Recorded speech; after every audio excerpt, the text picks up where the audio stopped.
नमस्कार दोस्तों, मैं पंडित के शर्मा, संपादक ज्योतिष गुरु मासिक पत्रिका, स्वागत करता हूं आपका इस YouTube चैनल में और स्वागत करता हूं आपका इस खास कार्यक्रम में। इस खास कार्यक्रम में आज हम बात करने जा रहे हैं व्रत, पर्व और त्योहारों से संबंधित होली पर्व की। होली पर्व के बारे में बात करेंगे, जानेंगे होली का ज्योतिषीय महत्व, जानेंगे होली पर्व पूजा करने की विधि, साथ ही जानेंगे हर राशि के अनुसार उनके कोई उपाय और परिक्रमा आदि किस राशि वाले को करनी चाहिए। चलिए बिना देरी किए बात कर लेते हैं होली पर्व की, होली के त्यौहार की। तो होली का जो ज्योतिषीय महत्व है, माना जाता है कि होली के दिन जो व्यक्ति है उसको हनुमान जी की पूजा करके सभी जो नकारात्मक नेगेटिव एनर्जियां जो होती हैं उनसे हमेशा के लिए, या ये कहें कि कम से कम साल भर के लिए उनसे छुटकारा पाया जा सकता है। जो नकारात्मकता होती है, जो नेगेटिविटी होती है, उसको दूर करने के लिए आप क्या करें, हनुमान मंदिर में जाएं। हनुमान मंदिर में जाकर के गुड़ और काला धागा आपको वहाँ पर जरूर चढ़ाना चाहिए। इसके अलावा ओम हनुमंते नमः इस मंत्र का जाप करते हुए उस काले धागे को जो आपने भगवान के चरणों में अर्पित कर रखा है, उस धागे को थोड़ी देर रखें, मंत्र का जाप करें और उसके बाद उस धागे को धारण कर लें।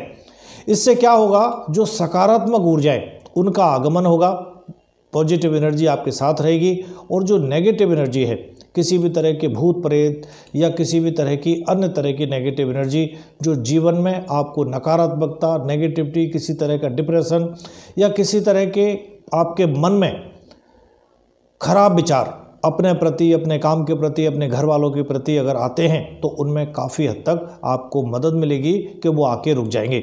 यदि आप चाहें तो वो जो काला धागा है अपने घर के मुख्य द्वार पर भी लगा सकते हैं। इससे क्या होगा कि आपके पूरे घर के लोगों की सुरक्षा होगी। इसके आसपास की जो नकारात्मक जो ऊर्जाएं हैं उनका नाश होगा या वो समाप्त होंगी। होलिका दहन जैसा सभी जानते हैं फाल्गुन मास की पूर्णिमा के एक दिन बाद, यानी पूर्णिमा को होली का पूजन और अगले दिन नेक्स्ट डे होली का पर्व मनाया जाता है।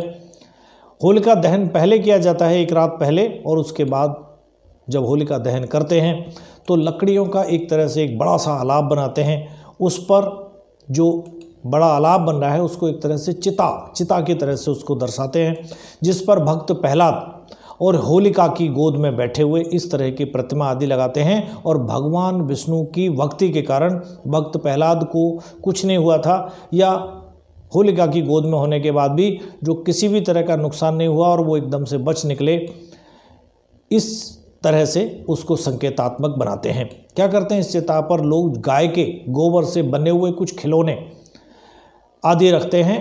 उसके अलावा क्या करते हैं, छोटी छोटी सी आकृतियाँ, क्योंकि सबसे ऊपर एक भक्त प्रहलाद की एक छोटी सी किसी भी रूप से बना के उसको एक प्रतिमा जैसी लगाते हैं, इसको शीर्ष पर लगाते हैं, और होलिका जैसी कुछ छोटी छोटी आकृतियां जो बनाते हैं चिता में आग लगने के बाद, यानी होलिका का जो बड़ा सा हमने चिता बना रखी है उसमें आग लगने के बाद लोग क्या करते हैं, जो पौराणिक कथा है उसका अनुसरण करते हुए जो भक्त प्रहलाद की आकृति बनाई हुई है उसको बाहर निकाल लेते हैं। मान्यताओं के अनुसार होलिका दहन एक तरह से बुराई पर अच्छाई की जीत के प्रतीक के रूप में मनाई जाती है।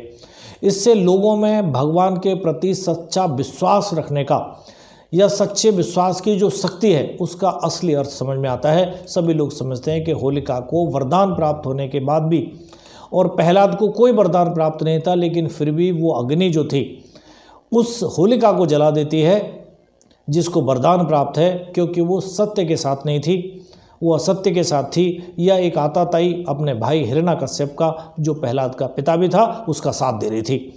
चलिए हम ये भी जानेंगे कि प्रत्येक राशि, जो सभी अलग अलग राशियां होती हैं, उनकी अलग अलग विशेषता होती है, और उन्हीं विशेषताओं के आधार पर हम आपको आपकी राशि के अनुसार ये भी बताएंगे कि किस प्रकार से आप अगर ये होली का पर्व मनाते हैं तो और ज़्यादा सकारात्मक आपके लिए होली पर्व हो सकता है। किस प्रकार से आपको इसकी पूजा आदि करनी चाहिए, आइए, और कितनी परिक्रमा लगानी चाहिए ये भी मन में आपके में सवाल रहता है कभी कभी, और क्या क्या ऐसे उपाय कर सकते हैं आप जिससे आप पूरे साल भर तक सुखी और एक तरह से संपन्न रह सकें। उस चिता में, यानी जो होलिका जल रही है उस चिता में ऐसी सामग्रियां लोग फेंकते हैं, आपने देखा होगा, जिससे सफाई और एंटीबायोटिक गुण जिनके अंदर पाए जाते हैं, जो पर्यावरण को पूरी तरह से शुद्ध बनाते हैं, शुद्ध बनाने में मदद करते हैं। इस तरह के पदार्थ उस जलती हुई होलिका में फेंके जाते हैं। होलिका दहन की जो एक तरह से अनुष्ठान या विधि है, स्थापना करने का जो तरीका है, वो ये होता है कि वो जो जगह होती है उसको पूरी तरह से पवित्र जल या गंगा जल आदि से उसको धोना चाहिए। बीच में लकड़ियों का एक खम्भा रखना चाहिए, उस पर गाय के गोबर से बने हुए भार बेलिए, गुलारी, बड़बुले और मालाएं आदि रखनी चाहिए। इस ढेर के ऊपर सबसे ऊपर गाय का जो गोबर है उससे भक्त प्रहलाद और होलिका की जो मूर्तियां हैं उनको बनाकर रखें। उसके बाद उस ढेर पर जैसे तलवार, ढाल, चांद, सूरज, तारे, ये सब चीज़ें गोबर से बना के रखी जाती हैं, उनको रखें। कुछ अन्य खिलौनों से भी आप उसको सजा सकते हैं। होलिका की जो पूजन विधि है उसमें आप क्या करें, एक थाल लीजिए, उस पूजा की जो सामग्री है उसको थाल में रखें। उस थाली में शुद्ध जल का एक छोटा सा बर्तन यानी लोटा भी रखें। जब भी आप पूजा स्थल पर हैं तो वहाँ पर जब आप पूजा करने जा रहे हैं, होलिका की जब पूजा कर रहे हैं, तो ध्यान रखें अपना मुंह, जो आपका मुख है वो उत्तर दिशा की हो या पूर्व दिशा की ओर हो। कोशिश करें आपका मुंह पूरब की ओर या उत्तर की ओर रखकर ही उसकी पूजा करें। उसके बाद जो पूजा की थाली आपके पास है उसके ऊपर पवित्र जल आदि छिड़कें। हिंदू धर्म के अनुसार किसी भी पूजा में आपने देखा होगा कि सर्वप्रथम गणपति जी की पूजा की जाती है। तो सबसे पहले भगवान गणेश जी की पूजा करें, उसके बाद देवी अंबिका और फिर नरसिंह अवतार यानी नरसिंह भगवान की पूजा करें, क्योंकि नरसिंह भगवान इस पूरे प्रकरण में जो नरसिंह अवतार हुआ है वो हिरण्यकश्यप को मारने के लिए और भक्त प्रहलाद की रक्षा करने के लिए ये नरसिंह अवतार हुआ है, तो उनका भी अपना एक विशेष महत्व होता है, उनकी पूजा करें। इन तीनों की पूजा करने के बाद में भक्त प्रहलाद का स्मरण करें, उसके बाद उनका आशीर्वाद प्राप्त करें। अंत में हाथ जोड़कर होलिका की भी पूजा करें तथा सुखी और समृद्ध जीवन, हमारा जीवन सुखी और समृद्ध रहे, इस तरह का आशीर्वाद होलिका से भी मांगें। होलिका पर सुगंध यानी इत्र आदि, चावल, दाल, फूल, हल्दी के टुकड़े, नारियल, इस तरह की चीज़ों को अर्पित करें या चढ़ाएं। उसके बाद क्या करें, कच्चे धागे से होलिका के चारों तरफ उसको बांधकर धागा साथ में लेकर उसकी परिक्रमा करें। उसके बाद होलिका को जल अर्पित करें। अब होलिका दहन, उसके बाद होलिका दहन करें तथा इसमें जो नई फसलें हैं उनकी जो बालियां आदि हैं उनको लाकर भूनें और उनको चढ़ाएं। अंत में भुना हुआ जो अनाज है उसको होलिका का प्रसाद मान करके या होलिका के प्रसाद के रूप में सभी लोगों में वितरित करें। अब हम बता रहे हैं आपको आपकी राशि के अनुसार कि क्या उपाय आप करें, कि किस तरह से कौन सी आहुति दें, उसका क्या महत्व है। अब हम आपको आपकी राशि के अनुसार भी कुछ बताने का प्रयास करेंगे, जिससे आपको क्या होगा, सुख समृद्धि प्राप्त होगी, सुखी जीवन आपका व्यतीत होगा। चलिए सबसे पहले बात कर लेते हैं मेष राशि की। उपाय के तौर पर आप क्या करें, जो होलिका दहन हो रहा है उसमें गुड़ की आहुतियाँ आप दें।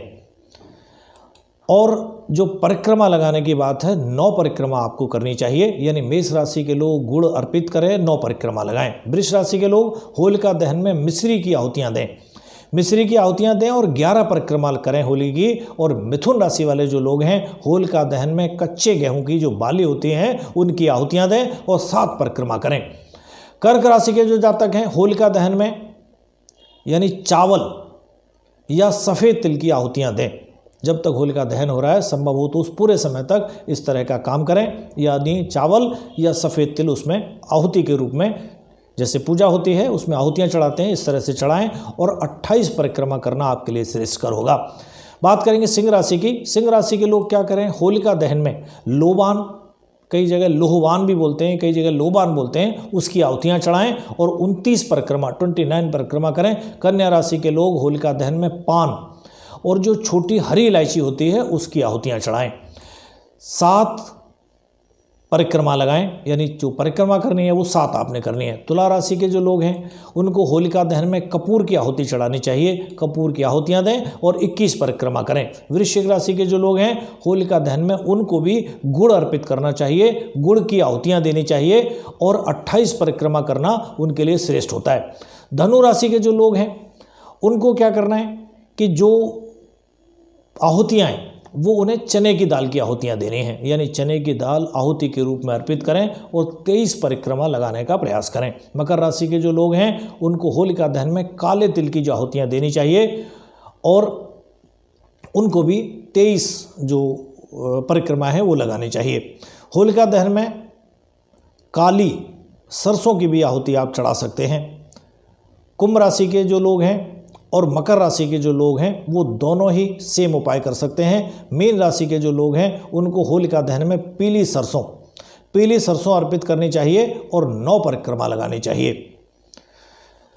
चलिए, सभी राशियों के लिए बताया हमने किस तरह से होली का पर्व आप मनाएं, किस तरह से होलिका का आशीर्वाद प्राप्त करें। आगे फिर उपस्थित होंगे आपके समक्ष कुछ ऐसी ही और ज्ञानवर्धक, रोचक, जिज्ञासु जानकारियों के साथ। तब तक के लिए आज्ञा दें। नमस्कार।